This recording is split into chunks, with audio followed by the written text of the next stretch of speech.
Good afternoon and welcome to today's program titled Transitioning from Meaningful Use to Meaningful Results. I'm Shannon Bryce, Associate Editor of Behavioral Healthcare Magazine. Today's program is sponsored by Core Solutions. Thank you to our sponsor and to you and our audience for giving us your time and attention. Before we get started, I'd like to share a few housekeeping details. Each window on your screen can be moved by clicking and dragging, or enlarged and minimized by clicking the icons at the top right corner of each window. Please use the Q&A area to the right of the slides to submit a question at any time. If you cannot see this area, simply click the red Q&A button. To download a copy of today's slides and other materials related to today's topic, please click the link in the Resources area in the upper right of your screen. If you have any technical issues during the program, please click the yellow Help button to troubleshoot.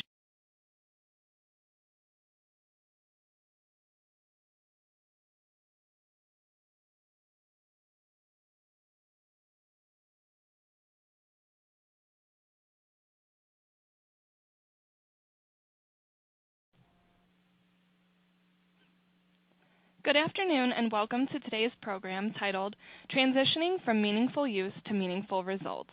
I'm Shannon Bryce, Associate Editor of Behavioral Healthcare Magazine.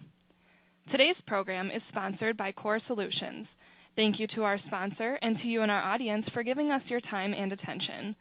Before we get started, I'd like to share a few housekeeping details. Each window on your screen can be moved by clicking and dragging, or enlarged and minimized by clicking the icons at the top right corner of each window.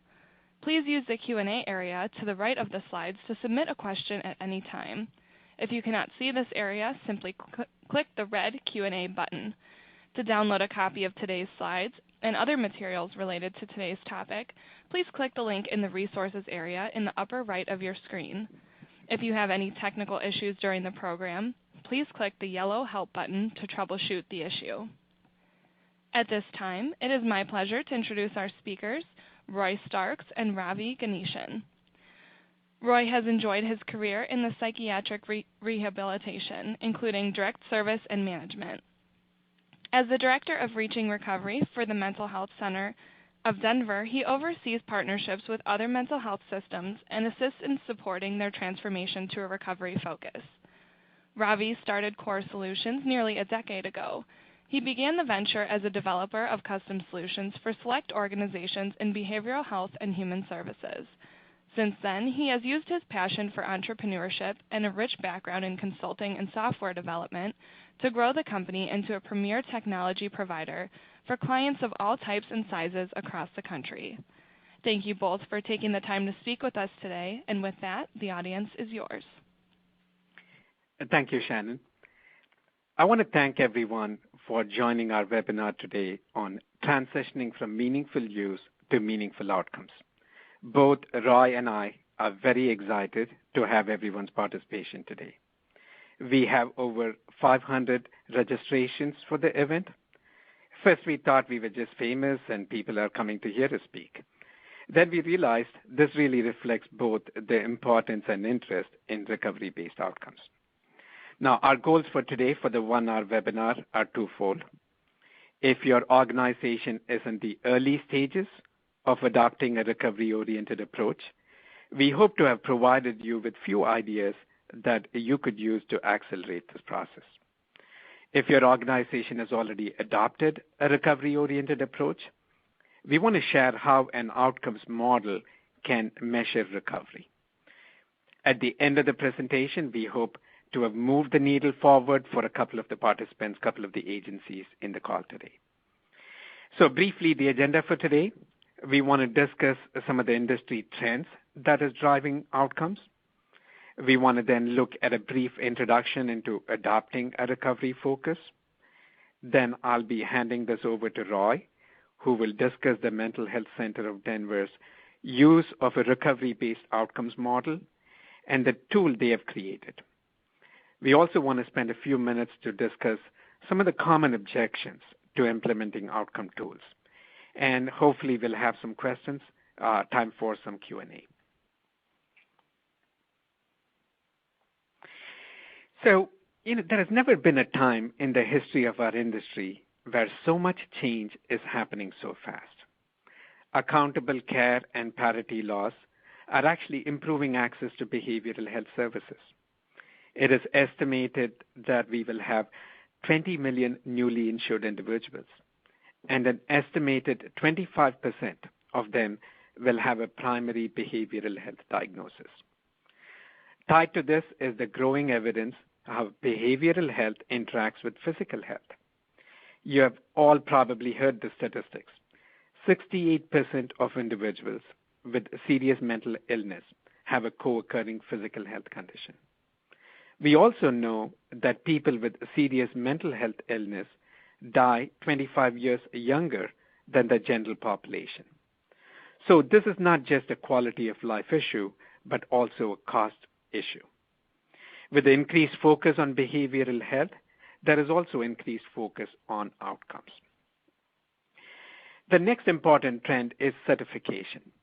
The Office of National Health Coordinator is discussing new standards for certifying behavioral health EHR applications. As part of these standards, we anticipate outcomes and outcome measures be included over time. The other trend is on meaningful use. In stage 1 of meaningful use, it was all about collecting data. With stage 2 and the future stages, the focus has shifted to results. How is the data we are collecting demonstrating improvements in care? Finally, there is also a big focus on centers of excellence. Centers of excellence are not just individual organizations, but companies working together to treat consumers holistically. This requires coordination of care and a strong platform for information sharing with the ability to look holistically at client care. To be rated a center of excellence requires a strong, proven outcomes approach. So these are, important trends that we think supports the need for an increased focus on outcomes. Now, physical health and behavioral health outcomes are very different. Let's take a hypothetical situation. A person walks into a primary care clinic or hospital and complains of chest pain. You would probably get an EKG and other tests to determine the presenting problem. The patient is going to be placed on a medication and in a severe case might have a stent or a surgery. Now, at the end of this process, the same test will show an improvement in the patient's condition. Now, in the healthcare world, HEDIS is the most commonly used measure, and it looks primarily at the encounter data to see if the patient received the appropriate level and intensity of care. Now, in the behavioral health world, very different. Let's say a person walks into a behavioral health clinic and indicates he or she is depressed.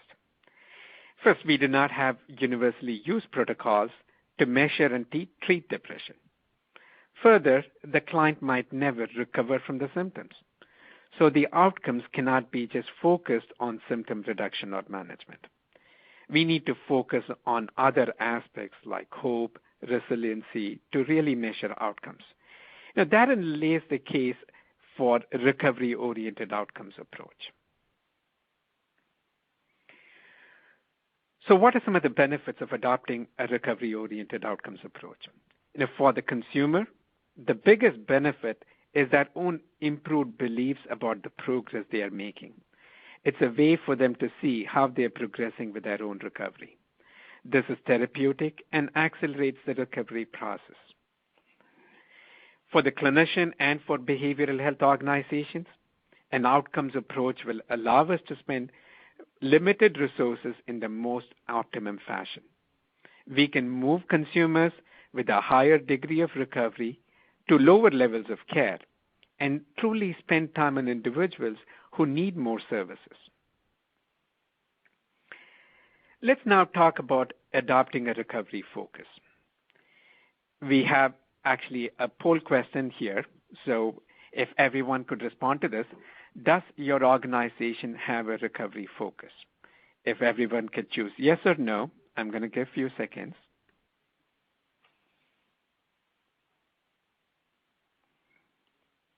And let's see, the results from the survey. So that's, very encouraging. 86% of the respondents indicated yes to the question about a recovery focus. So it's exciting for us to be further continuing this discussion.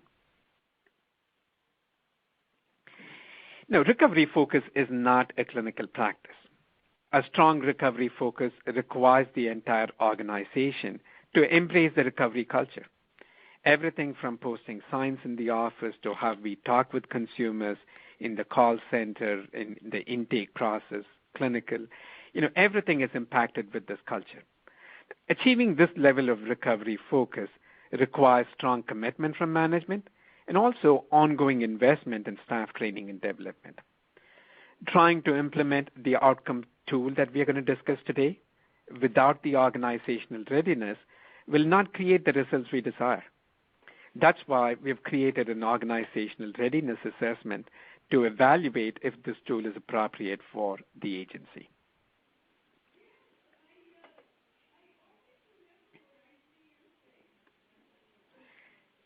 So what does a recovery focus look like?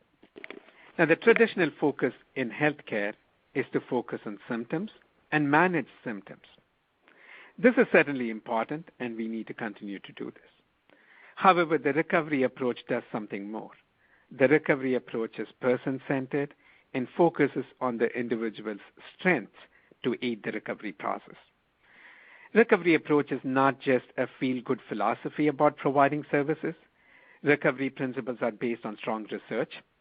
In fact, research shows that 40% of change in a clinical context can be attributed to the client's strengths. So that's strong evidence to support the recovery movement. Now, with this background, I'm really privileged to introduce Roy Stokes from the Mental Health Center of Denver, and he's going to provide a background on the Reaching Recovery's Outcomes tool. Roy? Thank you, Ravi. Thank you very much. So I'll just go ahead and describe briefly the organization I work for, the Mental Health Center of Denver. So we're a large community mental health center in an urban setting, mandated to serve the most in need. So we serve people, our top priority is people who are homeless and then people who are in hospital or in emergency room, with targeted diagnostics of schizophrenia, bipolar illness, or major depression. We have intensive services for about half of the people. We have about 5,000 individuals in treatment at any point in time. And I'll talk a little bit more about those levels of care. We also have a large psychiatric rehabilitation program, so we believe that people's ability to move on to education and employment are a very important part of people's recovery. So back in about the year 2000, we had a new CEO by the name of Dr. Carl Clark, and at that time we began to talk about increasing our transformation to a recovery-focused system and what it would take to truly become a community mental health center with a recovery focus. We spent a lot of time doing logic modeling, trying to look at what we would look like if we were, in fact, a recovery focus. And then at the end of the day, kind of decided that we wouldn't know if we were an agency with a recovery focus unless we developed a way to measure that and look at progress toward that over time. So over then several years, we developed the instruments that I'll be talking about here in a minute, and we've been integrating those into agency practice, some for as long as 12 years, but some in the last 5 years. So let me move to the next slide and actually talk about the instruments we've developed. So it may be helpful conceptually to think of this as not just outcome measures, but three different types of processes. So the first one is the recovery needs level, and that is a level of care instrument. So that's kind of separate. The next two, one is called the recovery marker inventory, and the next one is a consumer recovery measure. Those two are actually what I would describe as true outcome measures. And then the fourth one is the promoting recovery in organizations. And that's where we do a survey of the people we serve and ask them the extent to which each one of their providers promotes their recovery. So I refer to that as the PRO survey. It's actually 7 different surveys. So a consumer would rate their prescriber on the extent to which they promote recovery. They rate their clinician, their case manager, their residential staff if they're involved in residential. They rate their rehabilitation staff, nursing staff. And so it's a number of different surveys. We're currently developing an additional survey where they will rate a peer provider, because we also have a peer mentoring program within the Mental Health Center of Denver. So the recovery needs level is the instrument that gets at utilization management and a level of care. So like many mental health centers around the country and many mental health systems, we have different levels of care. So back when we started this process, we had people that were being treated on assertive community treatment teams and intensive case management teams.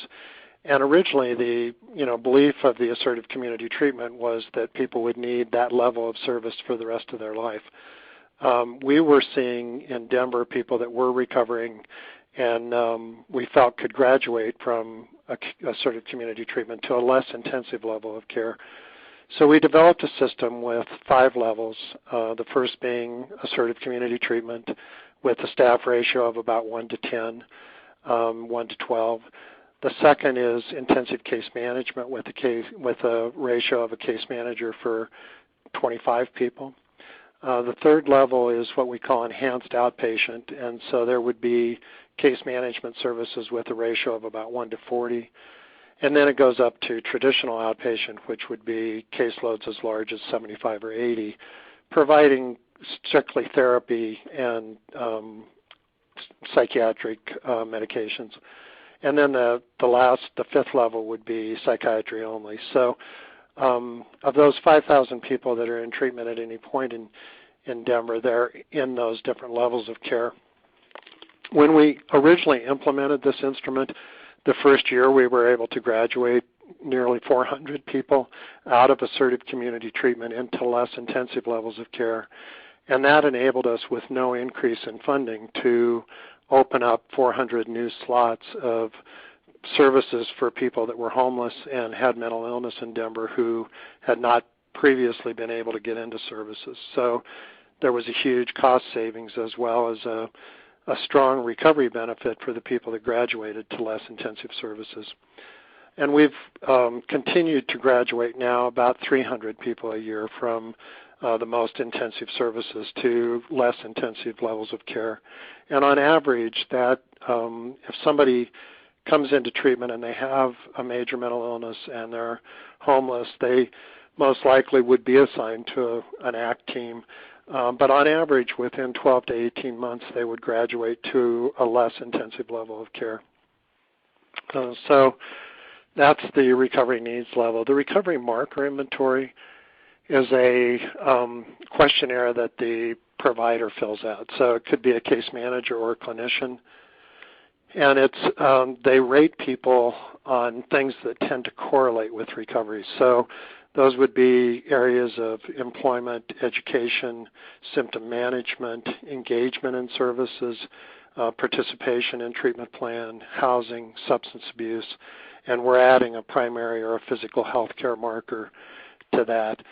So on the screen you're currently seeing what you're on the top one on the right, you're seeing that rating of people's progress in each of those dimensions over time.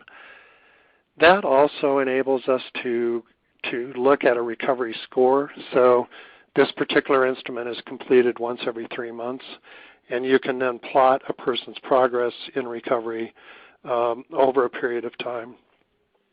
In turn, that enables you to look at people that are kind of recovering as expected compared to their peer group, or people whose recovery progression is faster than expected, or people whose recovery is slower than expected.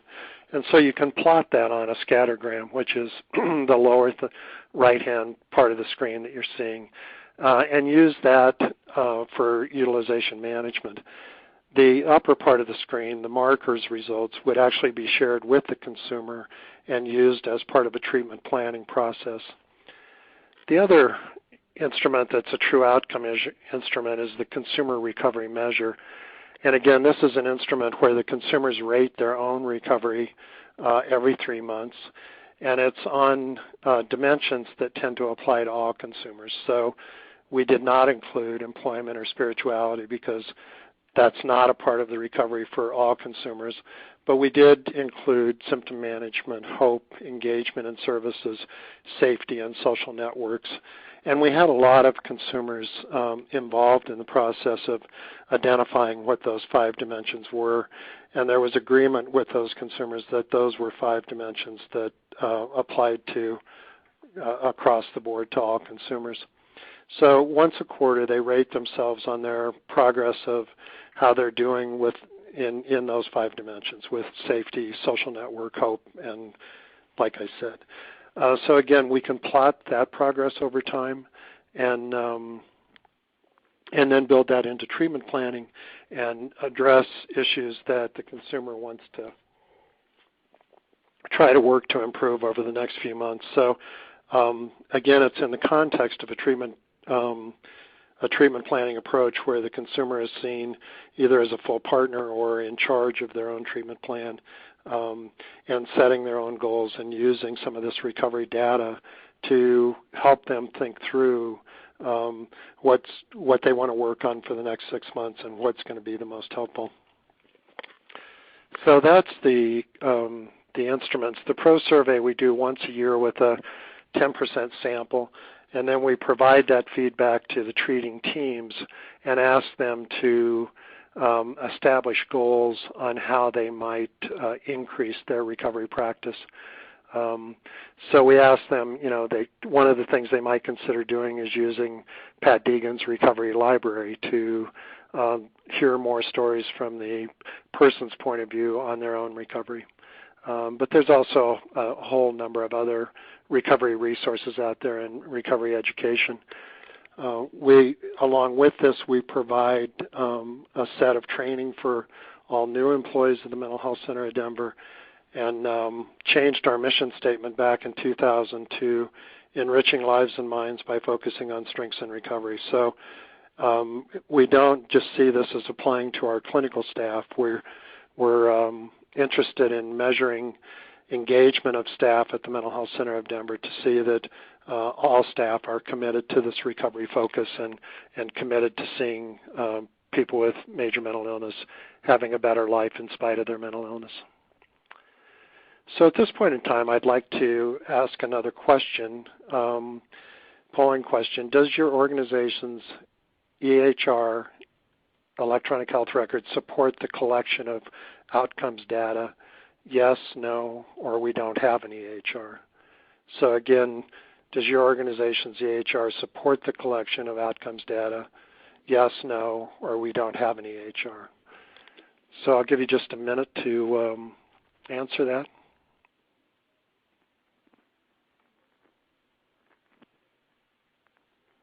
And let's see what the results are. So yes, 54%, no, 11%, and then 34% do not have an electronic health record at this time. I think it's an interesting spread. I think that if you're obviously if you have an EHR that can collect data, that's going to, I think, be helpful. If not, that's something that can be considered. And then I think, for all of us over time, there's going to be increased pressure to develop EHRs and have EHRs that have meaningful use. So I think Ravi addressed that earlier, and that's kind of where we're headed with this. Thank you for responding to the poll.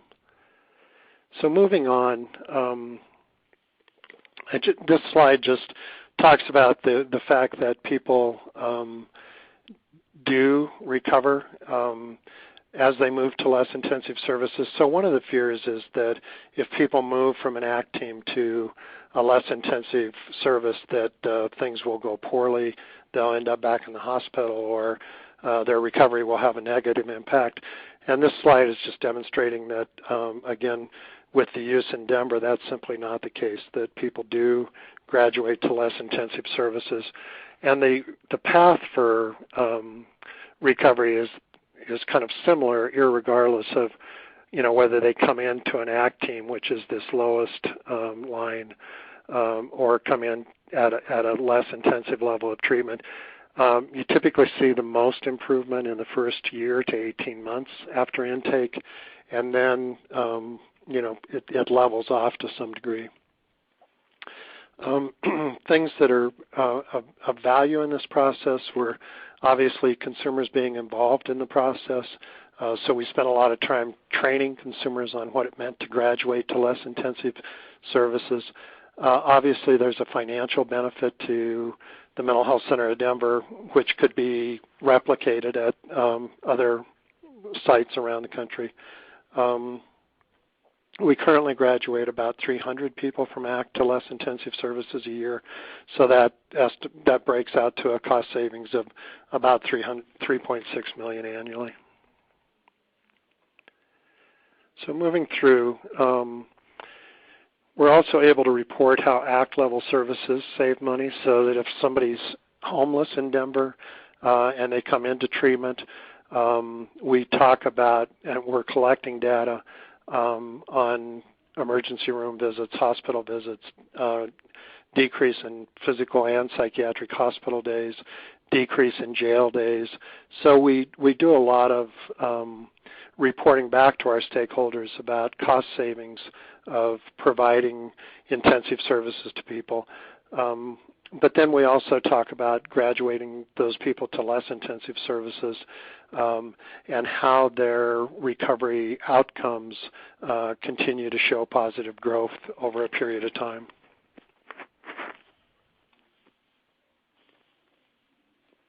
So let me move on then to talking a bit about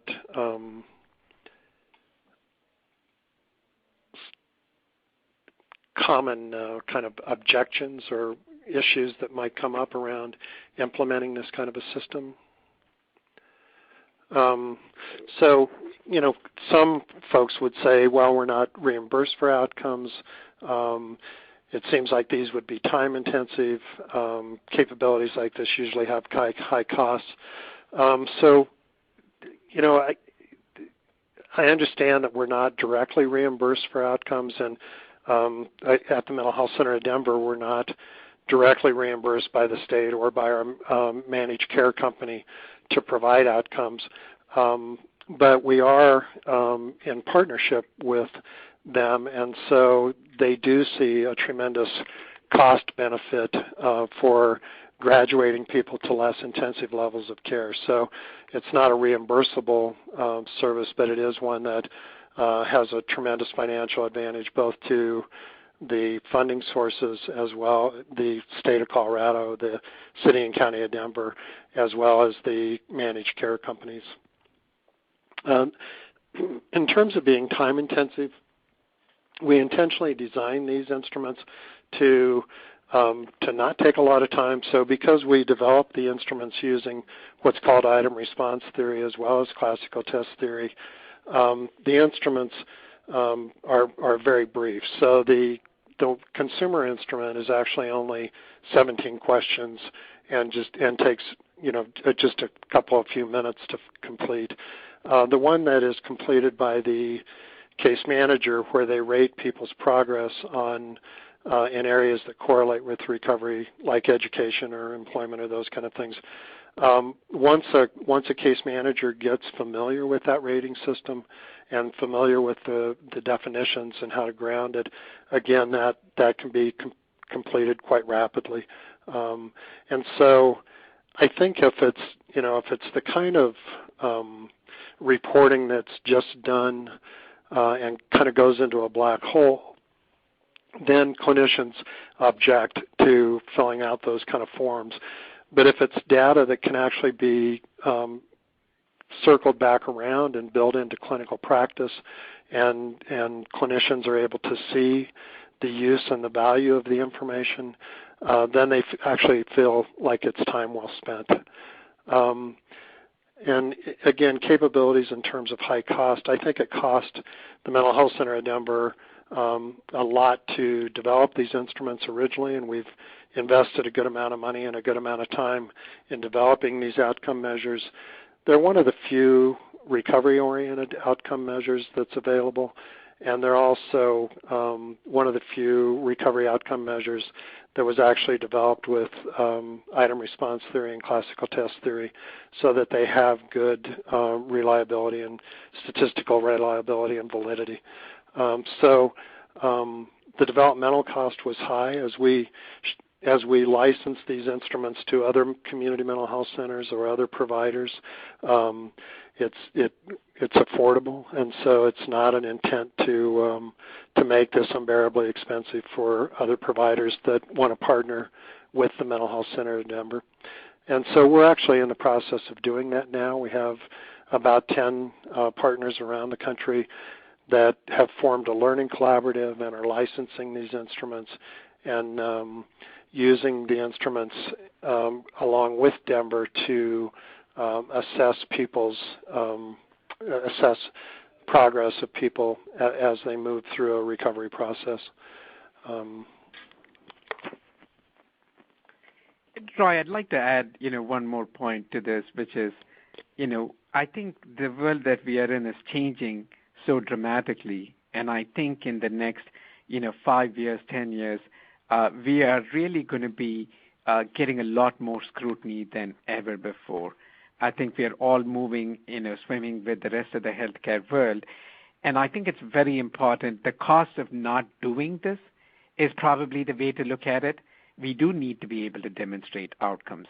We do need to have a way of being able to talk to the primary care world, what all of this means. So as you look at, all the common objections, I'd also encourage people to, really, what is the cost of not doing this? What is the cost of not being able to report outcome measures that has both clinical validity and it is statistically proven? So I just wanted to, throw that out, Roy, as another point to consider. Yeah, that's very helpful. And I think that, I was pleased to see that a number of the people on the call today already have a strong recovery focus within their environment. So I think that that the way this works is that an agency needs to understand the recovery literature and needs to understand the commitment to people having a full life in spite of their mental illness and returning to work and returning to school. And then these outcomes really support that whole process. So we're not just collecting data for the sake of collecting data. It's a process of trying to use data to inform clinical practice and drive that. One of the things I didn't really focus on, but I want to mention now, is that because with the markers and measures we're able to plot people's progress over time, we can also look at their progress within each one of those dimensions. And so one of the examples that we talk about is that when the prescriber, the psychiatrist or other prescribers, are seeing a consumer, oftentimes they haven't seen the person for 3 months or longer, and they don't have a lot of time to spend with the person. One of the ways this is used is they're able to go into their health record and click on a button that says Recovery Profile and look at the person's results, both in terms of how they're progressing on the recovery markers as well as the recovery measures. So an example would be a psychiatrist was meeting with a consumer and said, when I look at your recovery measures and the way you're rating your own recovery, I noticed that your sense of safety has gone down dramatically since I've seen you last. And can you talk a bit about what that's about? And the consumer then talked about the fact that they had had a death of a parent, and as a result they had to move, and there was a lot of other things going on in their life. And so that led to a discussion then around implications for medications and implications on how treatment was going. And the psychiatrist's comment was that in a typical med management kind of brief interaction with a person, that might not have even come up. So it's another example of how you use this data when you are meeting with a consumer. Another example was a consumer who saw the same psychiatrist, and the psychiatrist said, "I see you're rating your recovery, actually lower than you were a year ago. It seems to me you're doing better than you were a year ago." And the consumer's response was, I am doing better. I'm doing much better, but now my expectations are so much higher that I've changed the way I view my own recovery. So it's, those kind of interactions that I think might not be as likely to happen without a data-informed system. So those are the kind of advantages that I see to using the system, and like I mentioned earlier, also just implications for treatment planning.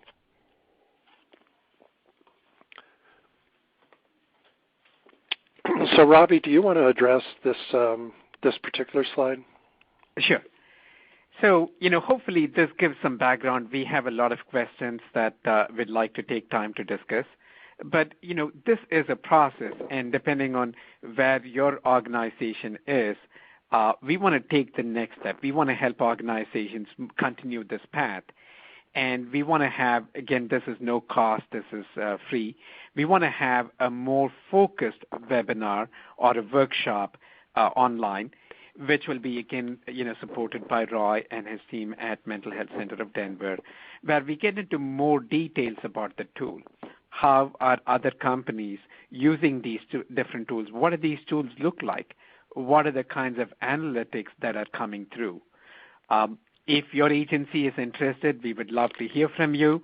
I think we want to do this in small groups, so we are looking for the next or the first 10 organizations that would be interested in continuing this conversation. You see an email address on the screen. Please do use this to contact us with your interest, and we'll be scheduling the next session sometime towards the end of March. So just wanted to put that plug. And I have one other shameless plug. That is, if you click on the resources section in your window, you should see a link.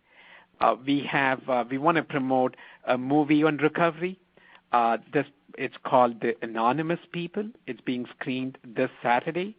It's a story about recovery from addiction. We would love to have you, watch this movie. It is, again, free of cost. It's a 24-hour online screening. Name of the movie is Anonymous People, and you should see a link to a Facebook events page that would allow you to sign and get online tickets.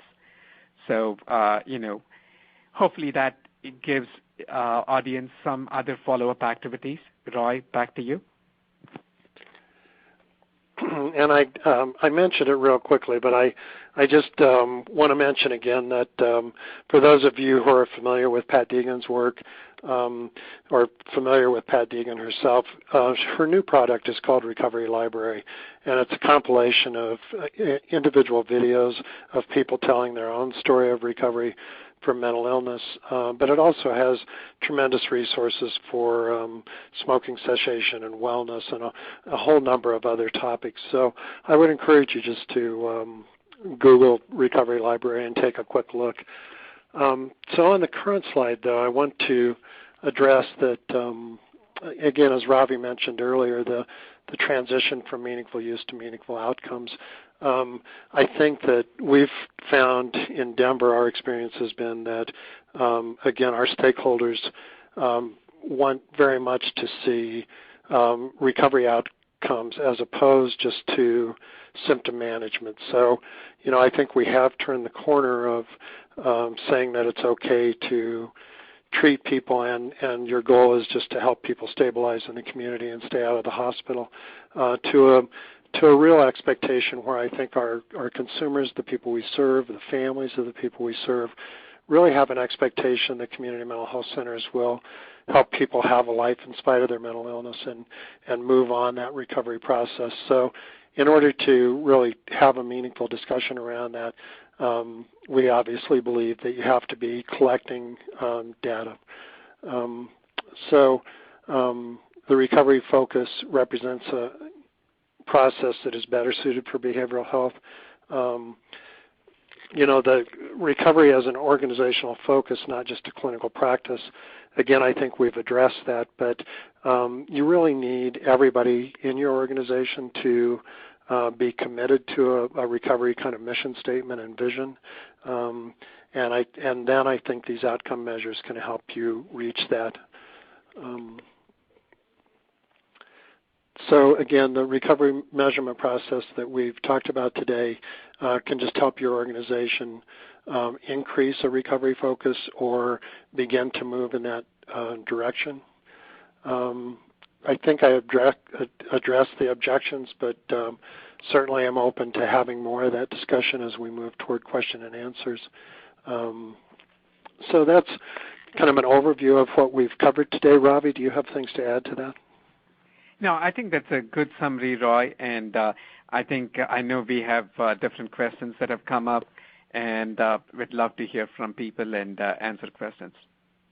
Okay, sounds great. Well, thank you both for a great presentation, and like you said, we have already had a number of questions come in throughout the presentation, but we will, be accepting questions throughout this whole portion, so please continue to use that Q&A widget below the slides on your screen to submit a question at any time. Okay, so I guess the first one we'll start with is someone was wondering, I guess this is a question for you, Roy. Do you know what percentage of the population involved in your study was involved in local or state corrections? I don't know the exact percentage, but I know that that it's a significant number. So several of the programs that we have at the Mental Health Center of Denver are actually jail diversion programs. So it's people that otherwise would have gone to the county jail, but instead, through the court system, were given the option of going into treatment. So we actually provided an assertive community treatment team to do jail diversion. And then actually our local sheriff county jail system was so impressed with the results of those initial studies that they used some of their money to fund additional jail diversion assertive community treatment teams. So that's a partial answer to the question. In terms of state corrections involvement, I don't have a percentage, but I know that we treat a significant number of people that have been released from the state correctional system and then are seeking community mental health services. So I apologize, I don't have a specific number for that, but I know that it's part of the 5,000 people that we're serving at any point in time. Okay, great. Thank you. And I know you mentioned towards the end of the presentation, you talked a little bit about reimbursement for this, or I guess lack thereof. Do you think being reimbursed for outcome reporting will happen in the near future? Again, I don't think it'll be a direct reimbursement, but I think, again, for us, we're in an environment where we have state general funding, but then we're part of a Medicaid capitation managed care model, and so we're demonstrating for the managed care company reduction in hospital days, reduction in emergency room visits, reductions in all kinds of things that would be cost to a managed care company, and then we're also able to report people's progress on a recovery pathway. So even though it's not a direct reimbursement, I would say that our funding sources locally love this approach, and the state of Colorado, although the state Office of Behavioral Health Care has not implemented this statewide, they're certainly interested in looking at these kind of results, to looking at recovery outcomes as opposed to some of the other outcome measures that we talk about.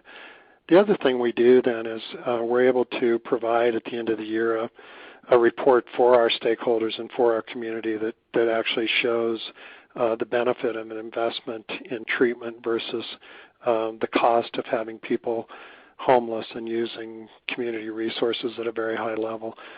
So again, that's another way that we use this data to demonstrate a cost benefit to the community. So it's not directly reimbursable, but I think you get a wide variety of benefits from including financial benefits from being able to report the data.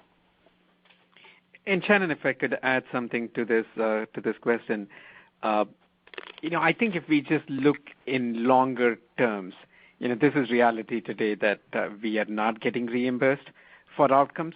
But if you just look out 3, 5, and 10 years, I think we are clearly moving towards pay for performance. And I think there is going to be a change in our payer mix. There is going to be a change in how we get reimbursed. So I think the writing is on the wall. It's just a little further ahead.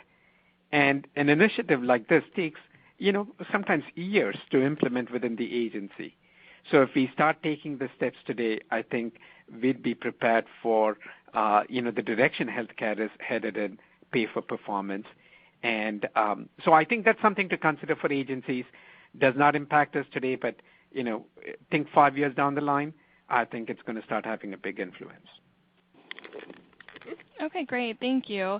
And you actually just mentioned something that I was going to bring up is just, how long does it take to implement an outcomes tool like this and develop the outcomes culture within an organization? It took us a long time to develop it, but I think part of the benefit that we see with mental health centers that have now partnered with us is that it's a much faster process. So to some degree, I think it's a factor of the extent to which the partner we work with in terms of other community mental health centers already has a stronger recovery focus and a buy-in to recovery. And if there's already a commitment to recovery, then it's just a matter of implementing the instruments, and that can actually happen quite quickly. So, you can begin to look at recovery marker and recovery measure kind of outcomes immediately, and then by the time you have 3 data entry points, so over a 6 to 9 month progress time period, you're going to be able to track things like scattergrams and look at people's recovery trajectories and begin to build that into the treatment planning process and begin to have that discussion with consumers.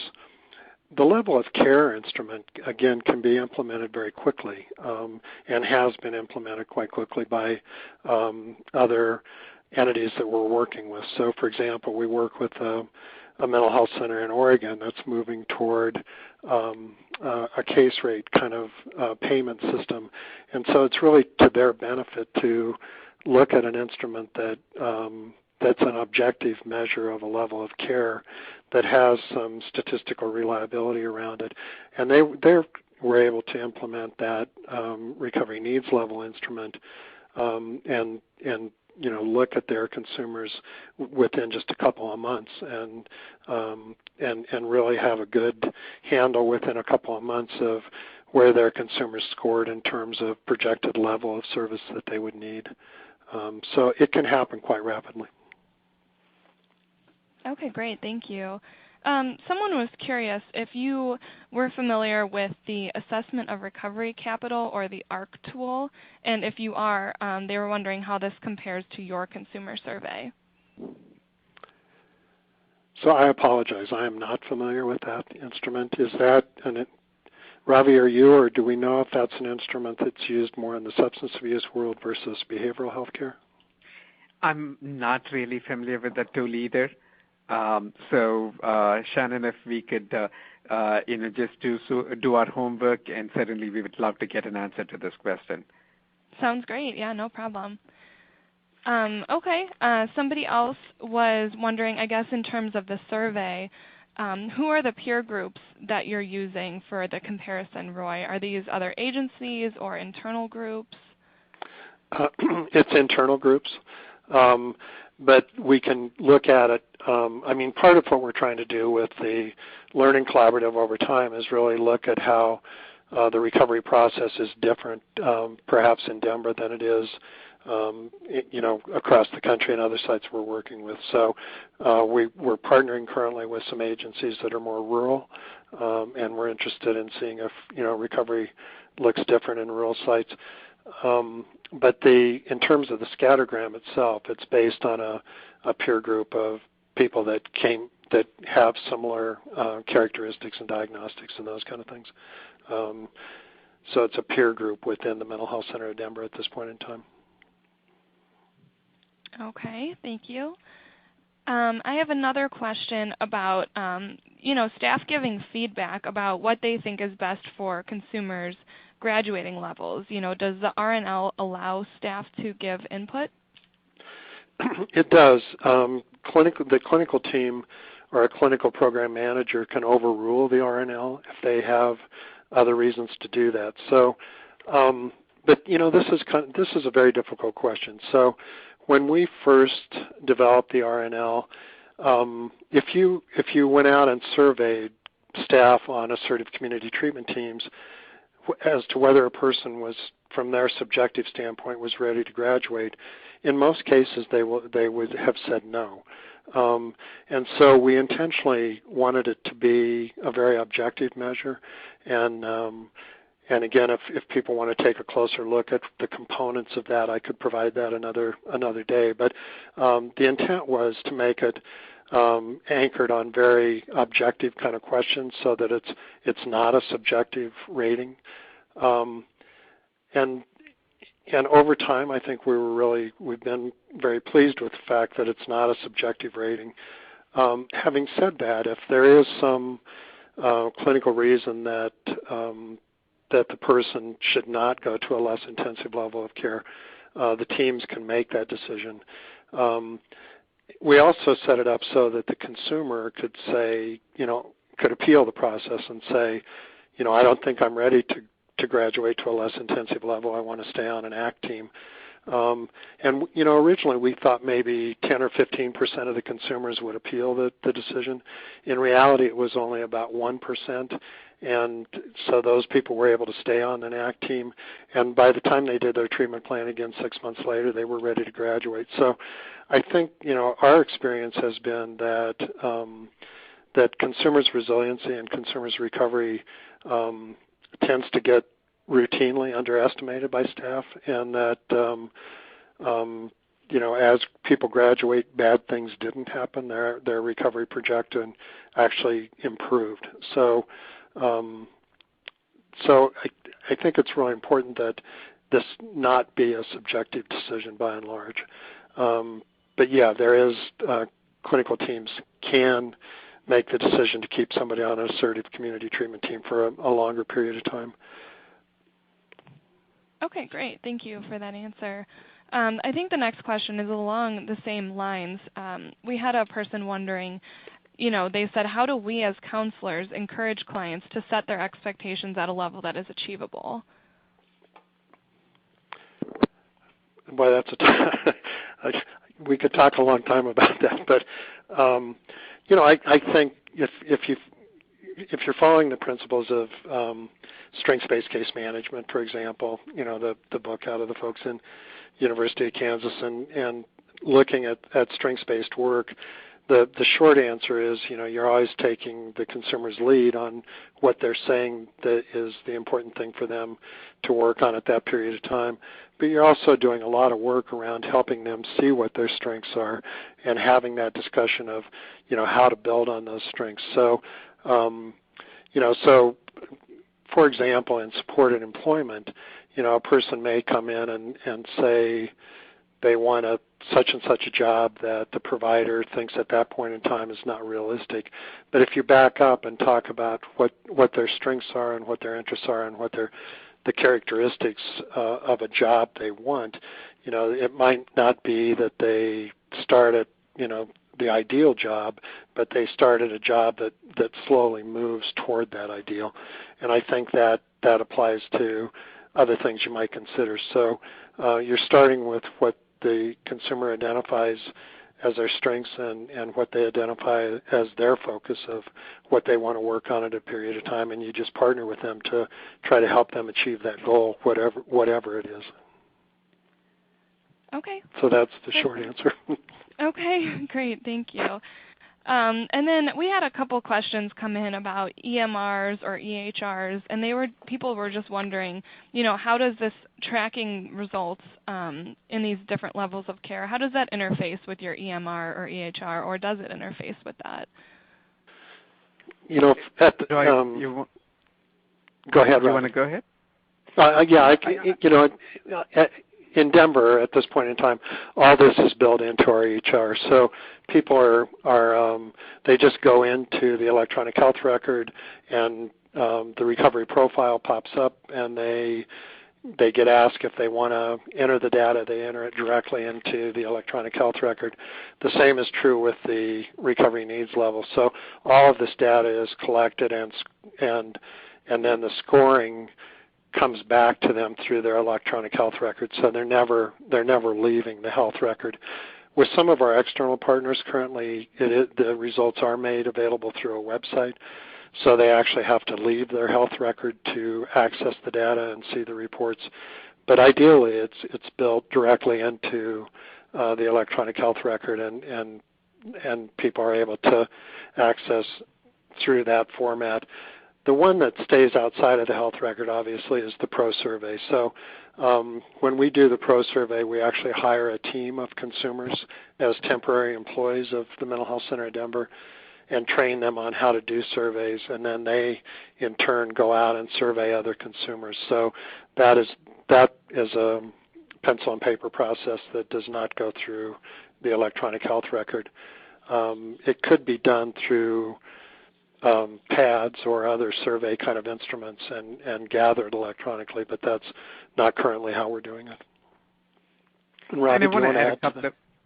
Yeah, I want to add, first, I think it's very important for this to be tightly integrated into the systems that organizations use, EHRs, EMRs, because it has to become second nature to the clinicians, to all the staff in the agency.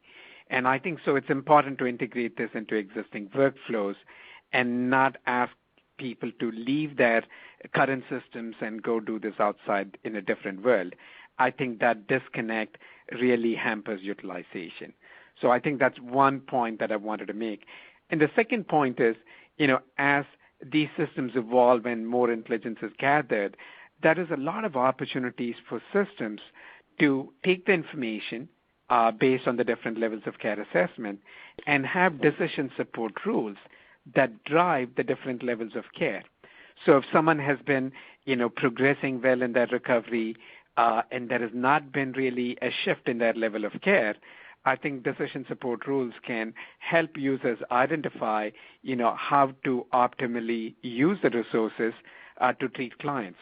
So maybe it creates a decision, rule to say this individual has been at this level of care for, over 180 days and has continued to show progress. Please consider, a more appropriate level of care. So I think in the long term, integration with the EHR is very important, and I think the outcomes can help clinicians appropriately look at clients who need to move across levels of care. Okay, great. Thank you both for that. I guess we have time for one more question. Someone was just curious if the state of Colorado has any mandated level of care instruments independent of, reaching recovery, and if so, how do these conflict? They do not. The state does not have a level of care. The state does collect a lot of information through the Colorado Client Assessment record, but they do not have a level of care system. I am aware that some states do. I think, for example, Indiana has a statewide level of care instrument. And I think that as Oregon moves toward a case rate system, they're trying to look at how to assign those levels of care. So they're looking at instruments. My initial feeling is that the RNL that we're using is going to match pretty well with the levels of care that Oregon is looking at in terms of a case rate system.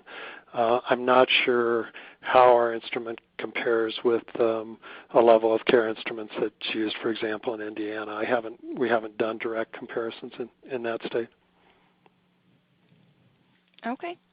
Great. Thank you very much. Well, as I said, that is all the time we have for questions today. If you enjoyed today's program, please join us on Wednesday, March 26th at 1 o'clock p.m. Eastern Time for another Core Solutions webinar. This one will be titled Addressing Increased Demand for Mental Health Services Through Mobile Technologies, and it will be presented by David Smith and Robert Capobianco. A link will appear on your screen in a moment for you to register for that program. You can also register for the event by clicking the purple Register for the Core Solutions webinar widget at the bottom right of your screen. I want to once again thank Roy and Ravi for an excellent presentation. I would also like to thank our sponsor, Core Solutions, for making today's program possible. Finally, thank you to you and our audience for participating today. We hope you will join us in the future for another behavioral healthcare webinar. This concludes today's presentation.